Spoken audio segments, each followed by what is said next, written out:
As a writer, I've come to realize that books have a very specific voice, and where textbooks are concerned, that voice is the voice of authority, which is appropriate because you want it to sound like a professor speaking before a classroom. But where sex is concerned, there are many authoritative voices. The clergy has, an authoritative stance on sex. The law does. Right. Artists do. So in making this movie, we want to sample all the diverse voices that make up the sexual world, find interesting people, let them tell their interesting stories, because the academic world doesn't own sex. There are many perspectives, and we want to sample those perspectives. And we've organized them much like chapters. All these interviews are kind of like chapters. And the first group we call Sex and the Arts. And it starts with this actress who's going to give a brief monologue about breakup sex, like whether to have sex one more time after you've decided to break up, which is a lot more common than you might think, particularly among short-term college romances. And so you get at least her perspective on it. I used to wonder why I slept with him that morning. I mean, this guy had just thoroughly dicked me over, and in return, I spread my legs. Talk about doormat mentality, huh? But the truth is, I slept with him that morning because I needed to see the relationship for what it was and not what I thought it was or what he was in denial of knowing it was. Well, getting a good, he can save the nice guy the next one. We follow this with movies, and in particular, a specific movie that we found that was an award-winning independent movie called Pants on Fire, which is about adultery. So much of what we see and think about where sexuality is concerned is provoked by film. In this one, Pants on Fire provokes lots of different thoughts about relationships, adultery, monogamy, those kinds of things.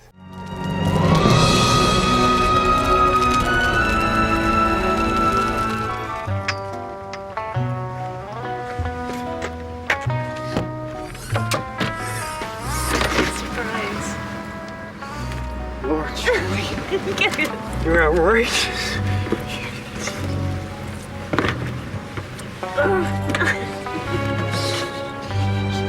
Every affair that I've seen has been, a total living nightmare for the people that were going through it, until about 4 or 5 years later, and then people can kind of look back at it and laugh.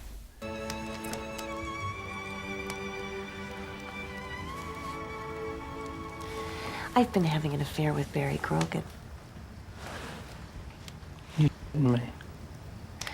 No, he's telling Deirdre tonight. Julie, no. No. No, no, no, no. Yeah? That's pretty stupid. Julie, do you know how stupid that is to have an affair? No, do you or do you not know how stupid that is? I'm sorry. So, did you sleep with him? Yeah? A lot? Maybe a couple dozen times. Where?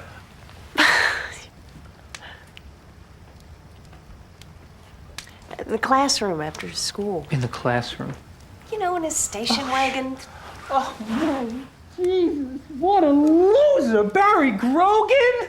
it's a film. It's a non-sexy film about sex, really, and I think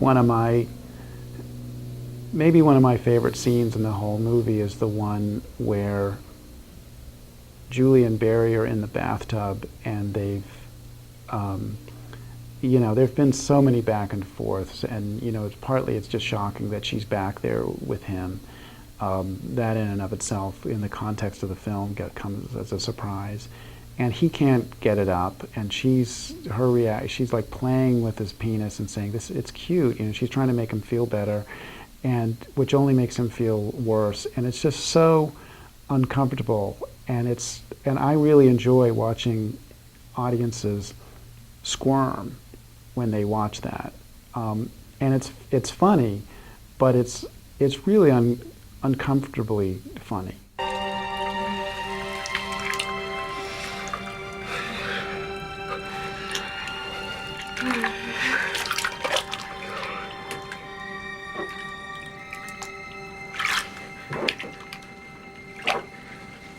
It's cute. Come No. Well, you don't get to play with penises that aren't hard usually, at least not for more than a few seconds. It's like the act of examining it changes it, usually. It's so little. on. Cut it out. Something's the matter. I'm wondering if you're gonna break my heart again. Oh, Barry. Oh, gosh.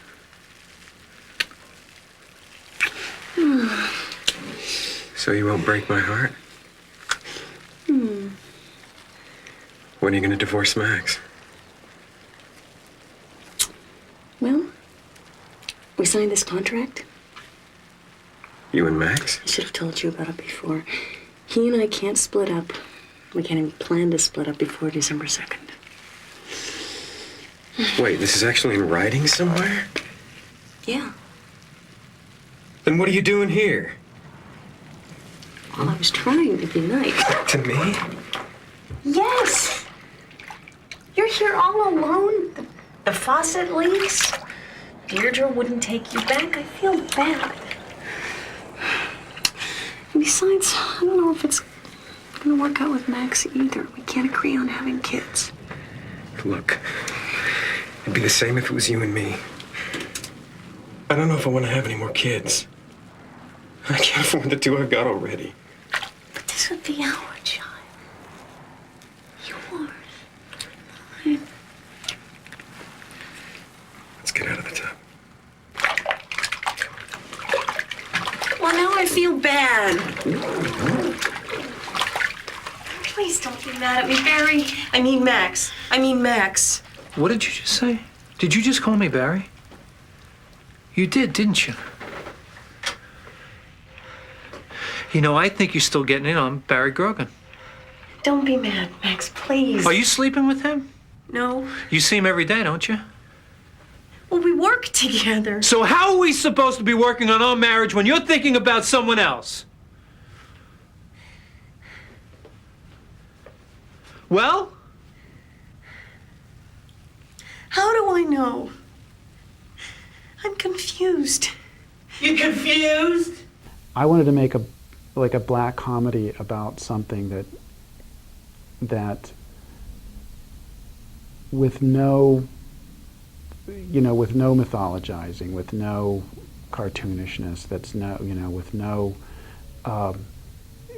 as little fiction as possible. A black comedy that in my opinion is really hard hitting because there's no escaping it. There's no